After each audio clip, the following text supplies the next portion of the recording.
right. Thank you for tuning in. This is YNL, Your Next Level. My name is Victor Machoka. Thank you so much for tuning in. Today, we've got an amazing guest. I am honored. This is our first guest on YNL. And so today, I'm not lonely. I've got somebody to keep me company. And the best part is, she's the one who's going to be doing all the talking. So, welcome to YNL. Get ready. Let's go. Thank you very much for joining me. Let me introduce the one and only, the best, most beautiful, most amazing, a better host than me, but today I have to do this. The amazing Mrs. Sophie Machoka, my very own mom. Thank you. Hey, those accolades. Thanks. It's Father's Day coming up. Yes. And we just, while this thing was going through my mind, I had prepared to do a very simple talk. I was going to talk to people like I always do on my Monday 707. And as I was preparing, I just realized that I actually don't have enough to capture what I think needs to be captured. And I just said, you know what? Let me call the expert. Let me call the big guns. And so I didn't call Dad. I called you because you see, you're going to give us an outside view. You're going to give us an outside view of fatherhood and basically about parenting. Yeah. All right? Thank you. Karibu. Thank you. Thank you. Like, I'm glad you said looking in from the outside. Yeah. So I can't pretend to be the one who knows it all. I'm just looking in You're from the the outside. observer. Yeah, I'm the observer, having a bird's eye view. You want to tell us a bit about your childhood? I know you were not ready. All right. Okay. So we were not ready. I didn't tell her any of the questions. I didn't tell her anything. I just gave her an idea of what we'll be talking about. So she'll be answering them off the cuff today. Yeah, honestly, that's not good. But anyway, I think the best part is that when you're talking off the cuff, you don't have time to panga the lies. Yes. So you just say the truth. Yes. I was born in a small village called Yalusi in Webuye Division, Yes. Bungoma County. Those days it used to be called Bungoma District. I'm a fourth born child to my late mother, Leah Nafla Wanyama, and my late father. Nyanya Lea. Yes, Nyanya Leah, you knew her very well. Very loving person. Yes. And my late father, Mzee Painito Wanyama wa Mocho.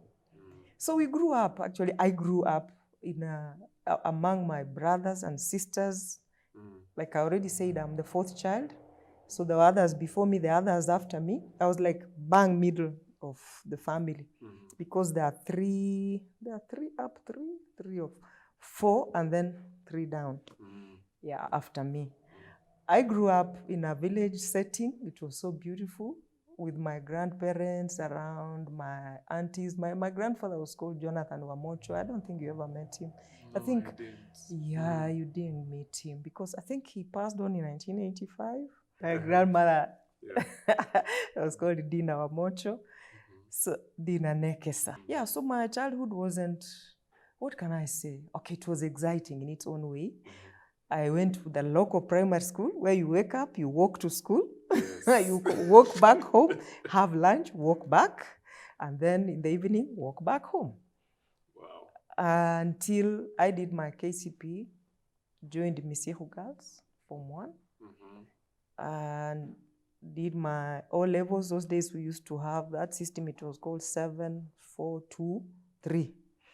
Yeah, so primary school was 7 years. We do CP. So that is CPE. Yes, not KCP. Did I say it's KCP? Yeah. No, I was wondering. It's not KCP. I couldn't have done KCP.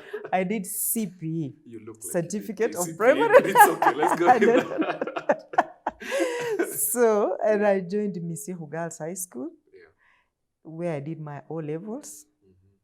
Then I joined Kereri Girls High School in Kisii. That is where I did my A-levels. Then joined KU.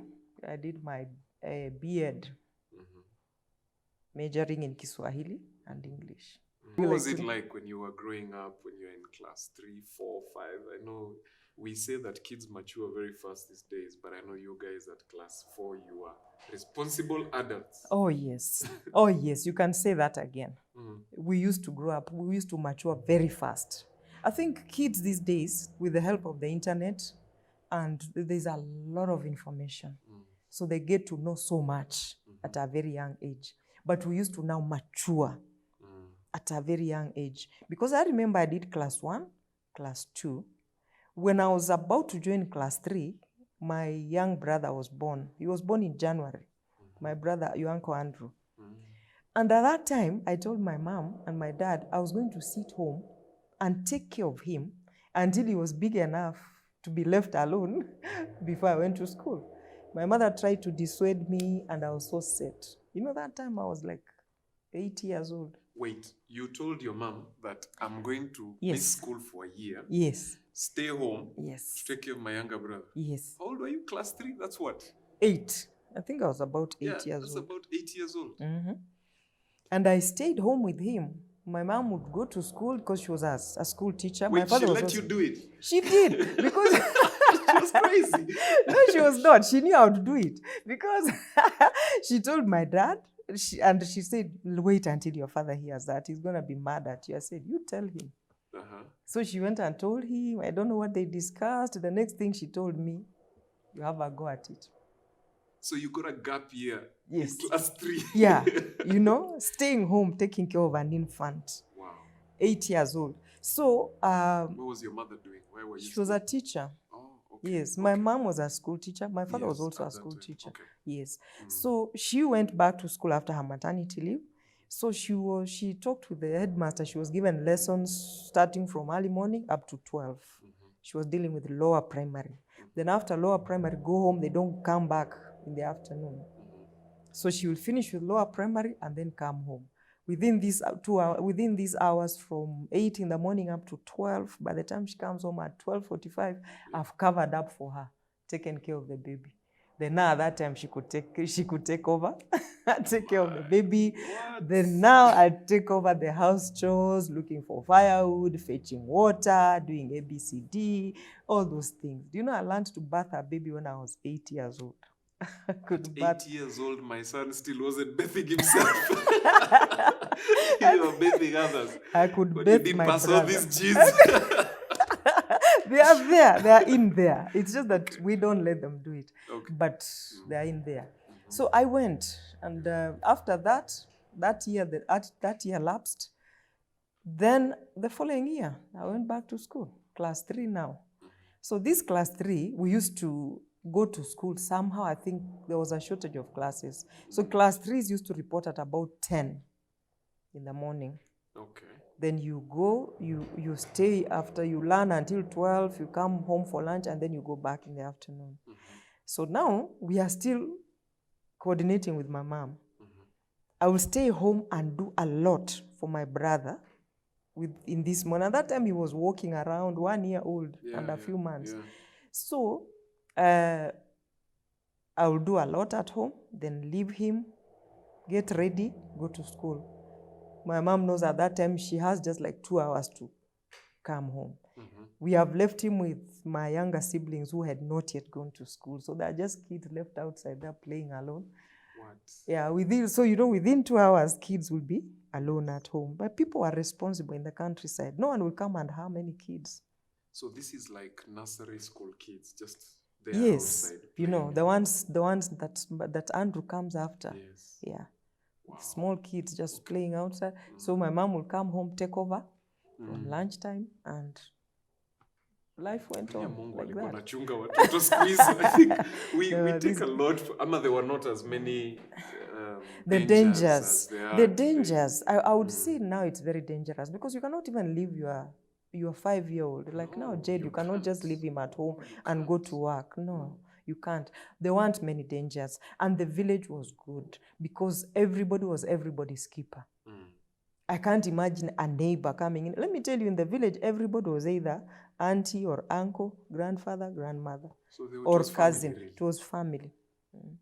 So even if it's food that they needed, they could just walk to someone's house. And But get although what we they were wanted. trained never to walk into somebody's house. Oh, So you really? will just, that one we were told, Hapana, don't. Whose idea was that? Mom or dad? Mom will never allow you to just walk into, you go to somebody's house when you are with her.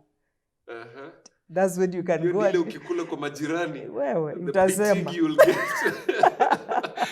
You'll be told, now they become strangers. Yes. You are eating in strangers' Oh, houses. yes. So now they'll just sit there. They have had breakfast. They'll Yes. wait. We'll come and make lunch. Yeah. They'll eat lunch. And then somebody will be them now till the end of the day. Wow. Yeah, there wasn't any necessity. The only person we were allowed to go and eat at was my grandmother's. So Yeah. now I would love to pick so many pieces, especially about Nyanya. Yeah. But I want to ask you about Kuka. Your dad. My dad. During that time, how was he? Nursery and high school when you went to Misihu. What was it like growing under him? Growing under him, my father was an enigma. You know, like I said, he was a primary school teacher. There's one time he was a headmaster of the school. So he was somebody people respected right from day one. You could not pass and say, I'm so and so's child, and no one would recognize you. They would want to help you. They want to do everything for you. When mtoto wa mwalimu Painito, they'll want to do something to help you. So from day one, I knew my father as that big guy, respected in society. Okay, so when I went to primary, my father was a teacher. Then he reached a time he was, when I was still younger, he was the chief or the sub-chief of the area. Wow. So people used to come home. Before you wake up in the morning, people have come with their cases wamejaa hapo nje. Recently, when I went home, as recent as 2 years ago, I met another old lady who told me, do you know, your mother is the one who signed my marriage certificate? I said, how? Then she told me, Tell me something. she told me those days, you know, I don't know, the certificate was to be endorsed by the chief or something. Okay. Then they came home and my dad was not home. And my mom said, people cannot stay they don't get married because the chief is not here. So she signed. So yes, the lady told me, hata nikikuletea, it has your mother's signature. Wow. So sometimes she could take over those roles. Yeah. Because I used to see my father like he could go maybe taken by duties. Sometimes he doesn't come home. When he comes home, sometimes he could come even as late as 2 a.m. But we still woke up, we made food for him, and served him on special dishes. That's how my mom treated my dad. He was her king. Wow. He had special dishes he used at home. He had a special kettle for tea that carried just about 2 to 3 cups. When I close my eyes, I can see it. It was a longish bottle, like teapot, you know, made of glass. We would just wash and keep it on your baba. You don't put for anybody else. So when he comes, hiyo ndio yake. That is how you serve him. Even if she's not around, we knew how to serve dad the way she would serve him. You know, now that I look at it is when I realize the roles of a father that are so hidden that you don't see. Because I think he was so protective. He was present. He was preparing us. But if you have not seen him physically, you know, as a child, you see like, okay, where is dad? It's mom who is always here. Mom is always present. Moments that my father chose not to miss were many. So now, if we are talking of primary, like I remember when I went to secondary school, all the time, secondary school, Misiho, my father took me by the hand up to school. He himself. When I went to Form 5, he took me all the way to Kisi. To Kerere Girls. Yes. And my father would take you and make sure he hands you over to somebody. But dad wasn't perfect, was he? No, he wasn't perfect. He had his weaknesses. My dad? Yes. Of course, he was a man. He had his weaknesses like we all have. My father used to drink when he was young. Yeah, he used to drink. But I can never say my father drank and beat us or molested us. If he drank, he came home and he went to sleep. If he didn't sleep, he would start talking and then he would laugh. That was a mark that dad was drunk. Oh, really? He will laugh until he goes, like he said. I'm imagining him the way he has such a winning smile. Oh gosh. Then he will laugh and laugh. Yeah. And then sometimes he'll say, akikuuliza kitu you can't answer, he said, you are so foolish. Mimi, I'm a very bright person. How can you be so foolish? You need to be bright like me. Yeah, so he had his weakness. One of them was drinking. And then another weakness I would say of my father was this not being consistent of you cannot rely on him. He has left. He'll be back at this time. He came back when he was ready to come back. It could be midnight. It could be tomorrow. It could be day after. Like I remember when I was a young girl, a teenager, I could miss my father. I wish he was here. You know, when those days when he is gone and you don't know where he is, he's out there. Flash forward, 2018.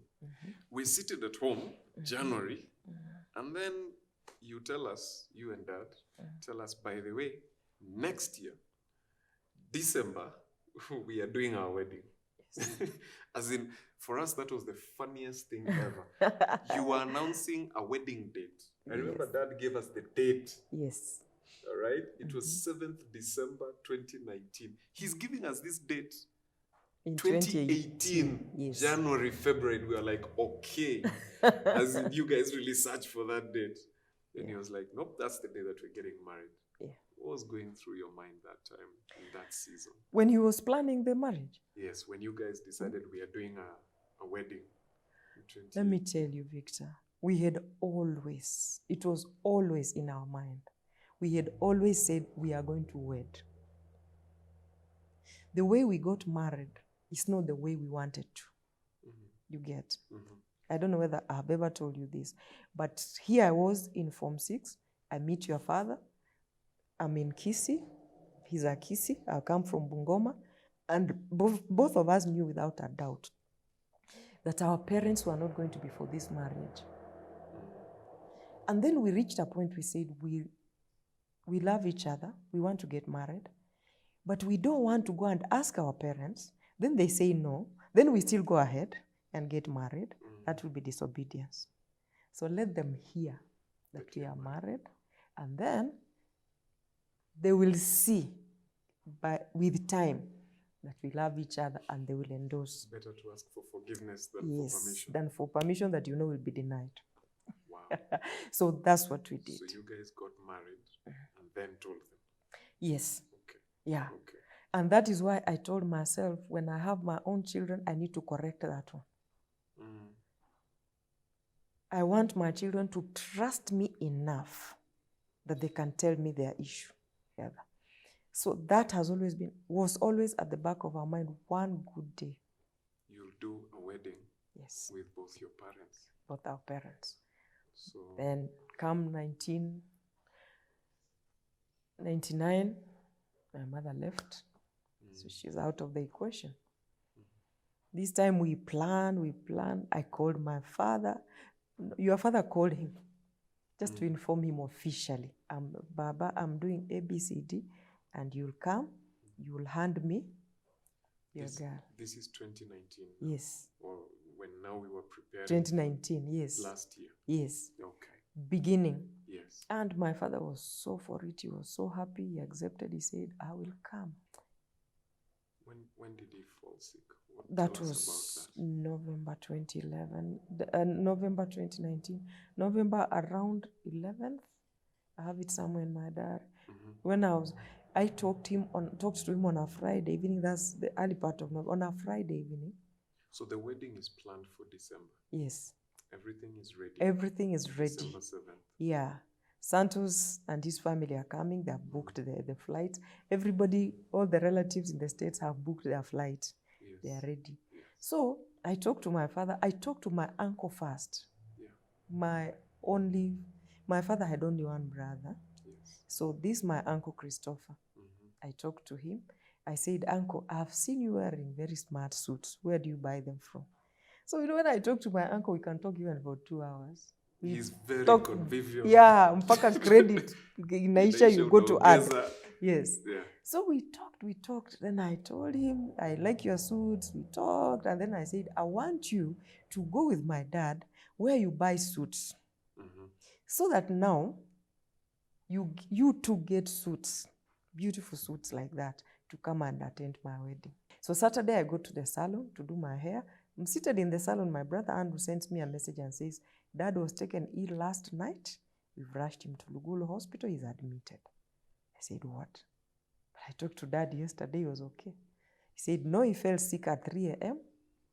So they had to rush him to hospital in the morning. So, of course, I tried to call him. His phone is not Nimteja. What is this? So the following morning, I left very early, about 5.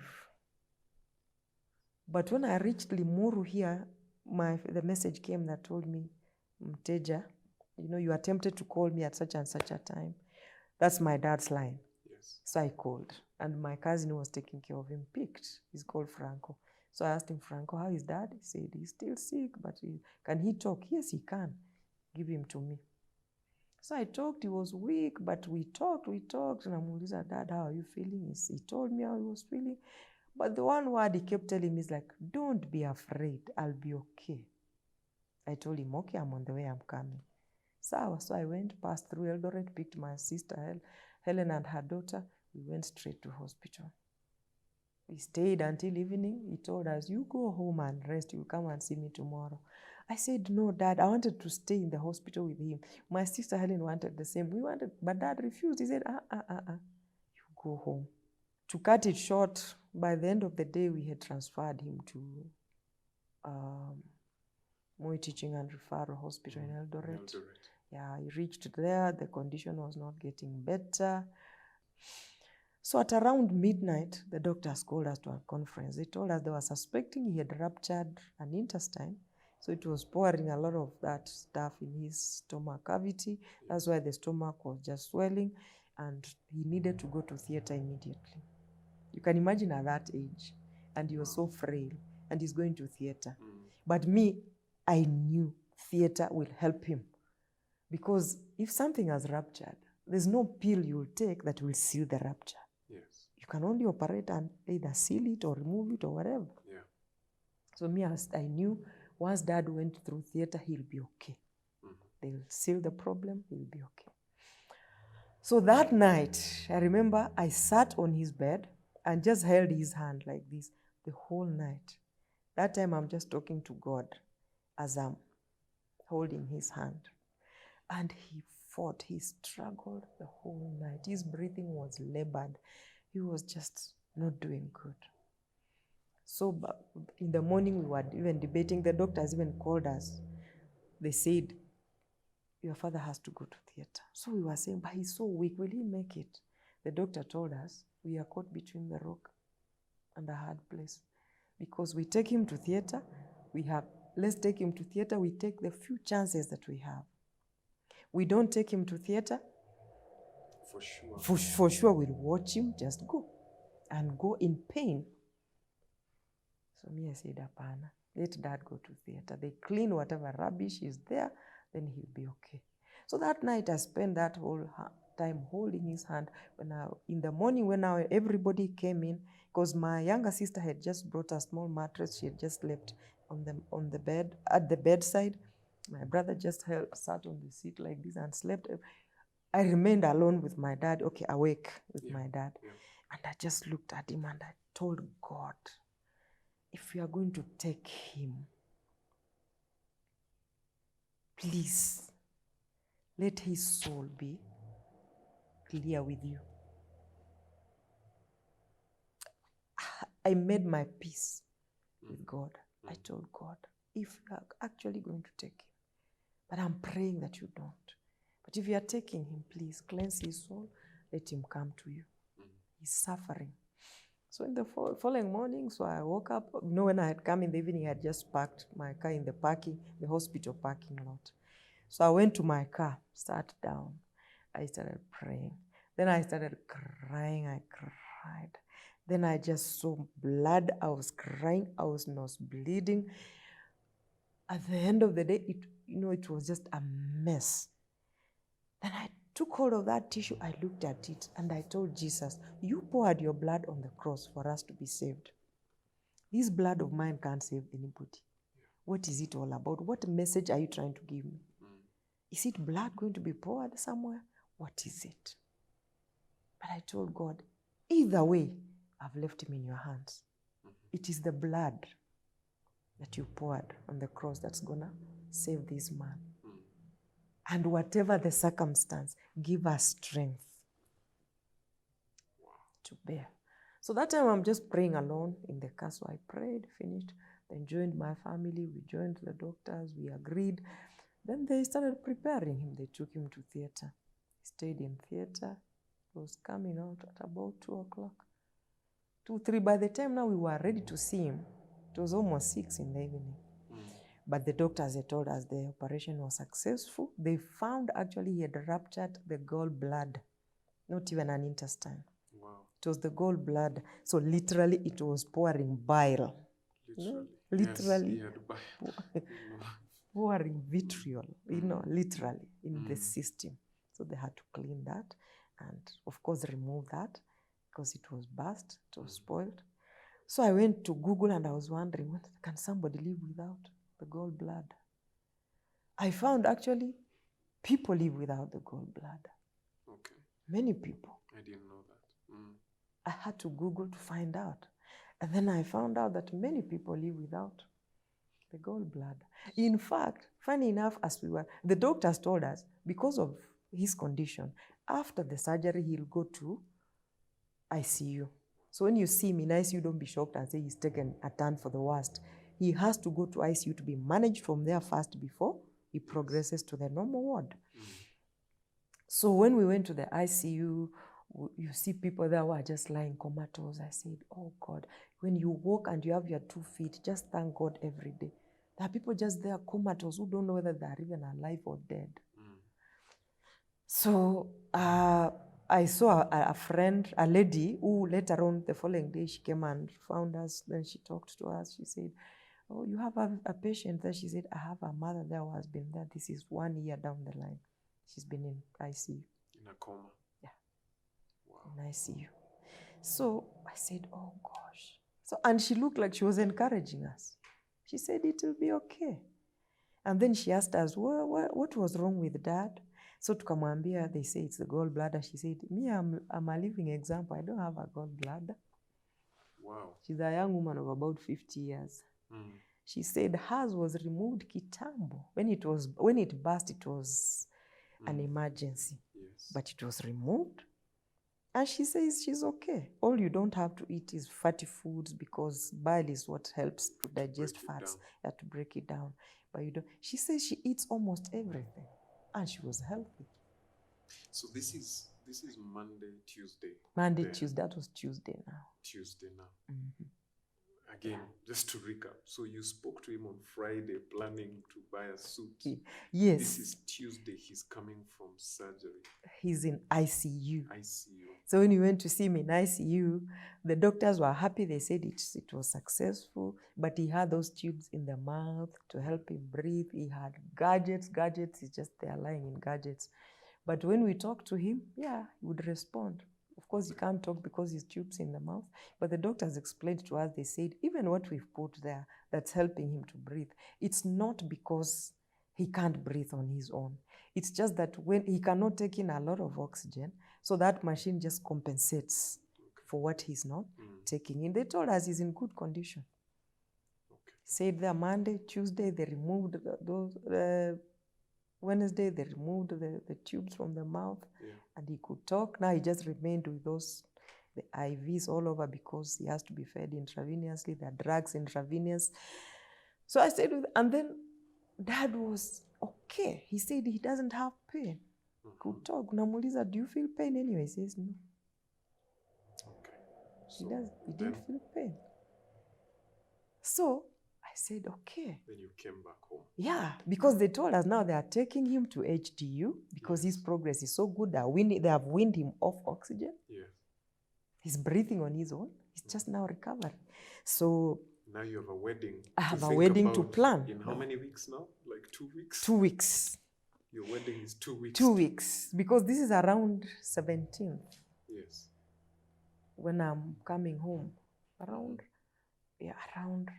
Should have been 17th.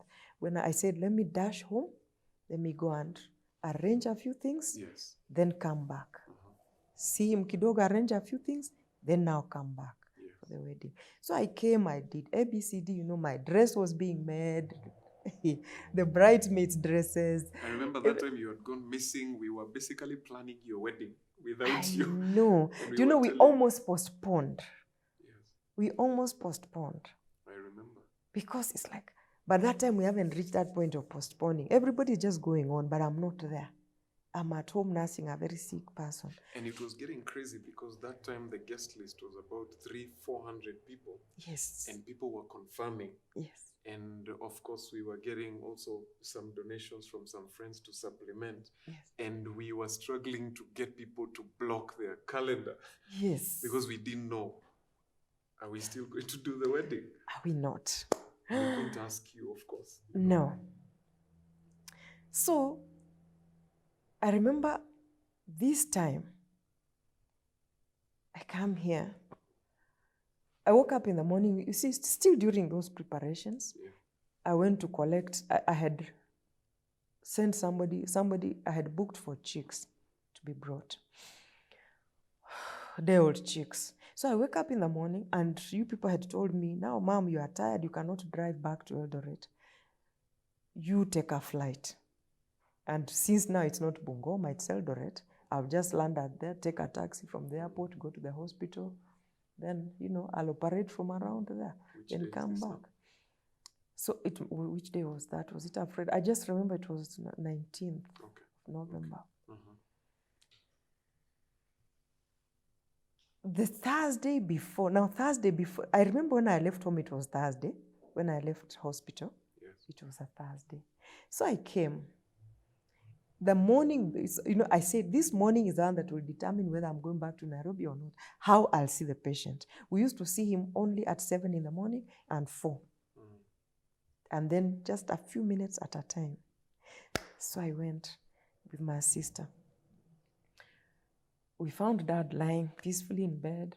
He looked at us, we arrived, we greeted him, Dad, how are you? He said, I'm okay. So how do you feel? Do you feel any pain? He says, no. So we talked, but the doctors had told us not to engage him, to ask him questions that will make him start racking his mind to answer. Just sort of like affirm him. Yes. You are going to be okay, so that he can relax most of the time and heal. And I remember out of nowhere, after praying for him, we held his hands and I prayed for him. And then I started singing. I sang a song in Kibukusu. Very interesting. And not shouting, but just singing, and we were dancing with my sister Helena, just looking at him. That song says, God is miraculous. We are saying this is a miracle of healing. So we are just, welewe kamaya, welewe kamaya, welewe kamaya mbuka msangoli, welewe kamaya, welewe kamaya, welewe kamaya mbuka msangoli. And we danced around him. And Father just looked at us. He just smiled. Then I was wondering, is he even registering what's going on? But, you know, when I asked myself, is he even registering? I asked him, Dad, do you know who I am? Then he said, Namyonga. That's my name. So he's with me. He knows my name. He's very lucid. This song I'm singing, dancing, it's praising God, like you are a miraculous God. You've healed my dad. Welewe kamaya mukabusanga. Yani, you are a God of miracles. I just wonder how you are. And I said, I'm ready to travel. I just traveled back to Nairobi. That very morning I left because I said my dad is healed.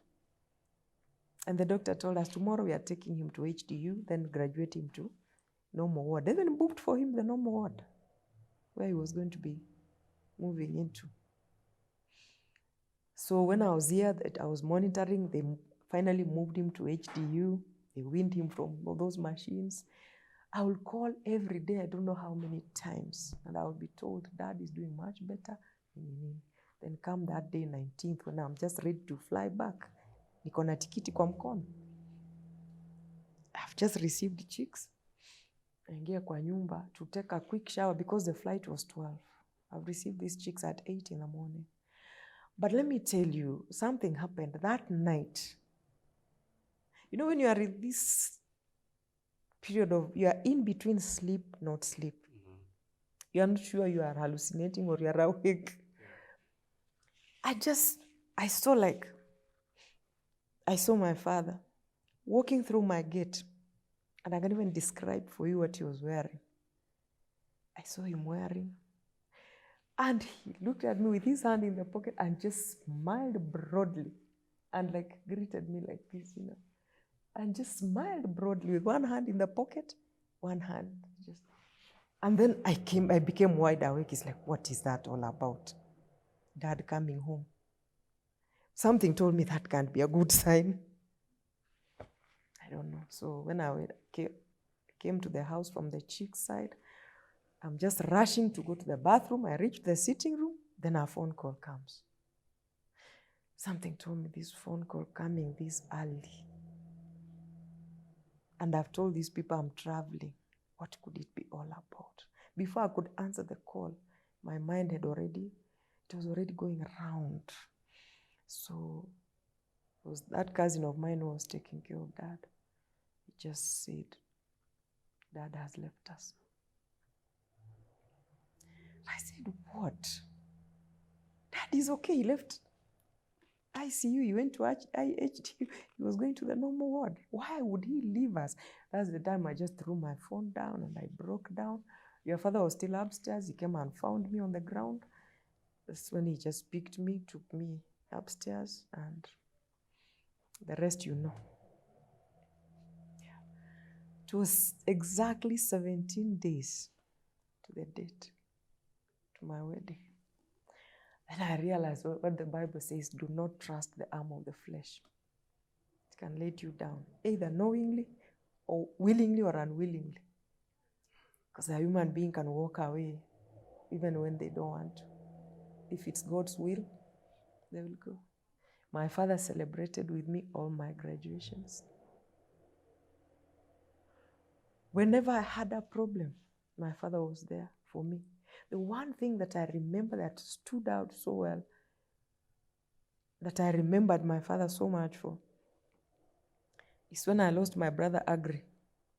1983, I was expecting you. Then I went home and everybody, it hit us so hard. This was a young man, 18 years old, very promising. He was in Form 4. Then he just dies. So everybody was so devastated. Food will be cooked, it will be put on the table, and no one will eat. So I remember one time my father, like a day or two after we buried my brother, my father comes and calls us, come we eat. Food is on the table, and everybody's like, I'm not eating. I'm not eating. Everybody's just crying, I'm not eating. So my father just said, if you people cannot eat, how do you expect us to eat? You eat so that we can also eat. Then it occurred to me that actually, as we are mourning a brother, then they are mourning a son. My father and my mother. I told my father, me, I'll eat. Really, I didn't feel like, but for his sake. So I said, let me go bring a plate from the kitchen to put vegetables. He told me, come and eat from my plate. So I went, I sat next to him, and we were eating from the same plate. That is the first and last time in my life I ate with my dad. Tunatoa mboga hivi from the same plate, ugali from the same plate. And as we are eating, we are watching each other because he wants me to eat, and I also now want him to eat because we have realized we are hurting each other. And I learned something from my father, that my brother has gone, but those of us who are alive, we need to do what? To go on and support each other and maintain each other. I learned a big lesson that in adversity, my father uplifted me. He told me, Dad telling me, come eat from my plate. What was that all about? He was being strong. He was being so strong for me. And he was showing his love. He was showing his love. This is hard.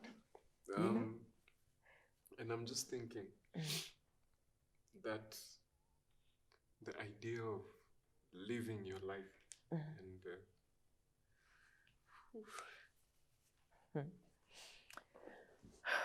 2 minutes. Okay.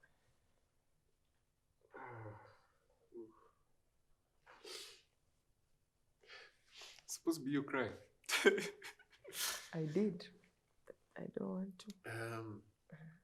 So anyway, we're good. Okay. Are you good? Yeah, we'll be fine. We'll be fine. You know what you went through at that time was one of the most difficult things we had to go through. Because when Grandpa died, I didn't think it would affect me that much. I always thought that losing a parent is what would be difficult for me, and I thought that a grandparent is far removed. But I didn't know it would hit me that hard. And it was hell for me.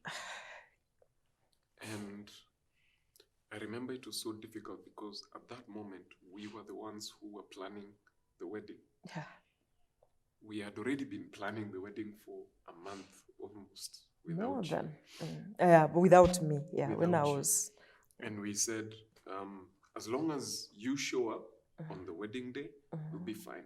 Yeah. If you show up on the day that we're supposed to do the wedding, we'll be okay. And now we didn't know what to do. It was 15, 16, 17 days before the wedding. We had a funeral to plan. You know, son, the way God arranges these things, I looked and I said, okay, now I am a total orphan. I have no mother, I have no father. Here I am, I'm organizing a wedding, something I've been looking forward to for 40 years. So what happens now? But I was ready still to let it go. I was ready to let it go. So I could not fly. You people organized for me. You got me a driver who drove me all the way. You got Angie from work. I went with her. And my brother Robert told me, because he was also here, he had also dashed to work. Yes. And my father waited when all of us had dashed away. When everybody thinks he's getting better, that is the time he went away. Because my brother had come back to work. My other sisters, wengine walipatikana nyumbani wote. Hakuna mtu alikuwa hapo na yeye. He just faded away. They just found him lying nice and good.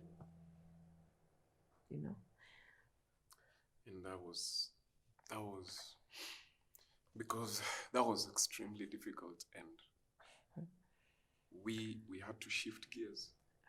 Yes. And start planning.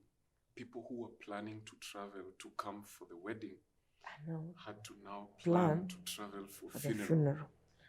The funeral was set, I think, 10 days before the wedding. Was it even a full 10 days? I think it was about a week. Because we buried my dad on the 30th of November. The funeral was on the 7th. The funeral was on the 30th. On the 30th. And the wedding was on the 7th. And here's the thing that really hit me. And this is the most iconic moment that I've ever seen about fatherhood. Because at that moment, you'd been planning a wedding for 40 years. And the reason you'd been planning the wedding is so that the parents who never attended the marriage, the wedding, could now finally attend the wedding. But the day of the wedding has come, and the parents are not there. And we were trying to figure out whether or not we should do the wedding. But the most iconic moment was when your uncle, my grandpa, Kuka Christopher, he said, if your father was here, he would have wanted you to go ahead with the wedding. Yes. We were ready to postpone. We were ready to cancel everything. I remember we actually went to a meeting to cancel the wedding. Yes. And then we got a call and we were told, wait, don't make that official announcement. And he said he was ready to come and take that place. Yeah. So now we travel home, and we had to, see, I had to travel. I said, let me just go and look at my dad in the mortuary before I go home. So I went, I just looked at him, and I said, he's peaceful. Gone are the pains, gone are the struggles. He's peaceful. This video is just extremely iconic for me because I saw a man who stood up and made it his business Yes. to sort out this Yes. woman. Yes. He stepped into those shoes. My father's shoes. And he walked you down the aisle. Yeah. And for me, that was one of the most powerful scenes. Oh gosh. That was the most powerful scene I've ever seen because he had no business being there. You know, we were mourning a grandfather. You were mourning a father. He was mourning a brother. His only brother. Yeah. Who had played father, who had been father figure to him for so long. So my uncle was just as hurt as we were. Yeah. But he showed up. Mm-hmm. He showed up. Now, does that mean he did not love his brother? No. To me, it's the contrary. It means he loves his brother even more than we thought. And he thought, this is my brother's little girl. She's doing this. If my brother were here, he'll be standing there. I'm the one standing there. And he was there for me. And when I saw him, I said, I'm at home. He held my hand and he walked me down. And the moment he just handed me to your father, I just cried. It was crazy. The wedding was crazy. I remember that time Everybody was crying. Everyone. The people who were singing were crying. Gosh. Pastor, Dad, you. We just couldn't get through it. You know, as we finish this beautiful session, there are people who have got different misconceptions or conceptions about fathers. Yes. And this is Father's Day. Mm-hmm. I want you to look into the camera and just speak to a child. It could be a daughter, it could be a son, who has their father or their father figure around them right now, and they don't know what to tell them this Father's Day. Let me just address myself to people out there, regardless of age, because you don't outgrow fatherhood. I just realized it last year that actually you don't outgrow fatherhood. Your father is a very important person. That is why he called our father. Why he's called our father. God in heaven is our father. Don't take that person for granted. They do not have to stand up and every day tell you, you are my child and I love you. The fact that they have just shown up, they are there with you. They have said it all. They love you. A father provides. A father prepares you for life. And he does not have to stand with guns and say, that's when, for you to know, my father is protecting me. Do you know your father can just come home and lie on a sofa and watch TV the whole day and he's protecting you? Don't ever look and say, my father is just there. He does not provide. He is protecting you even as he's lying there. The day he is not there, that's when you realize that even a neighbor can walk in and slap you around because you went and made his window panes dirty as you are passing by. But when your father is there, somebody will come, and even when they come, where is that kid? And they find your father there and say, okay, what has happened? They calm down. Oh, mzee, unajua hawa watoto wamefanya hivi. They'll calm down, and by the time they talk, your father will say, okay, I'll find out what they did. Protection. If you want to know that a father protects, talk to a woman who is a widow. Then she'll know the protection. That even as he's just sitting there, lying on the seat, he's protecting her big time. Because there are no men just going to swing in and say, hey, dear, my sister, how about what? There's a man in the house. There's a father in the house. That's the protection he gives. It's not with guns. It's not with bullets. It's not with spears. Just with his presence. A father prepares you for life. When you are a girl, watch what your mother does. Because when I look at how my mother took care of my father, I have applied same principles in my marriage, and it has taken me far. Because my mother loved my father with a passion and without holding back anything. She gave all she had. So, respect your father. When we say he provides, it does not have to be materially. Because these days there are ladies who even earn more than them. If your father does not buy you clothes, he's providing emotionally, he's providing spiritually, he's providing socially, in all ways. That's the duty of a father. So sometimes we overlook duties of a father because they seem virtual. They are not tangible. Your mother, you'll come home, she'll go to the kitchen, she'll get you a meal, and you'll be satisfied. You'll say, if I don't find my mother here, I'm not happy because I'm hungry. Yeah. But your father is there. His duty may not be seen one-on-one. It is mostly virtual, but very important. He's the priest of the home. When the father puts his knees down and prays for his children, you may not know that he prayed for you. But those prayers God holds because he has been designated as the priest of the home. The one thing about my father is that he could pray. His last few years on earth, my father prayed. And he would pray for all of us, calling us by name, each one of us with our children, and say a prayer for us. So those are some of the things you will not see. But he's the priest of the home. Don't take him for granted. Number two, I'll say, a father doesn't have to be biological. Even your own elder brother can be your father. Yeah? That is a father figure. He will do all those things that a father could do other than giving birth to you. A father can be anybody. A father can be your teacher. So if you are in a position to father somebody, you don't have to be their biological father. You can be their teacher, you can be their brother, you can be their mentor in church, and you'll still be somebody's father. When you are a father, now I'm addressing fathers, you are very loved. Don't imagine people are taking you for granted. It's easy for us Yeah. to feel like you're part of the paint. You're part of the paintwork. You're the furniture. Yeah, the person comes, the children come and they run to their mother. They are in the bedroom, they are in the kitchen. You are left alone. Yeah. And you may think, oh, okay, I don't matter. You really matter. If you are not there, these people are lost. So when you are there, play your role. As a father, you come home, hug your children, whisper a prayer for them, bless them, tell them you love them. Even if now you take off and start reading your paper and watching TV, they'll bask in that and they'll never forget. They know they are loved.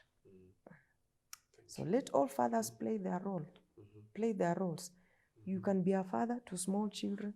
You can be a father to foster children. You can be a father to school kids that you are coaching in school. You can be a father to a group in church that you are mentoring or in the village that you are mentoring, regardless of age. Yes. Anybody can be a father, and people will remember. Thank you. Thank you so much. Thank you so much for sharing. I know it's been very difficult. Oh gosh. This has been very tough. And thank you for watching. Thank you for tuning in. It's been one of the most difficult sessions I've had. I know. And yet it's so important, so poignant, the points that we are discussing about, things that society these days chooses to dismiss. Yeah. Society chooses to ignore, and maybe there's so much noise around the wrong thing that many fathers get lost. Like we were saying, you feel like you're part of the furniture and your impact is lost. This is something that you need to know. You are important. Very. Fathers are very important. The society cannot do without the father. So wherever you are, feel loved, feel valued, and understand your own value. Yes. And know that wherever you are, you're making an impact. There's people around you that would not be who they are if you are not right there. Yes. Whether you're sleeping on the couch or you're slaving in the office, you have value, and you need to know that you are valued. So thank you for tuning in to YNL, Your Next Level. See you next time. Cheers. Thank you. Bye.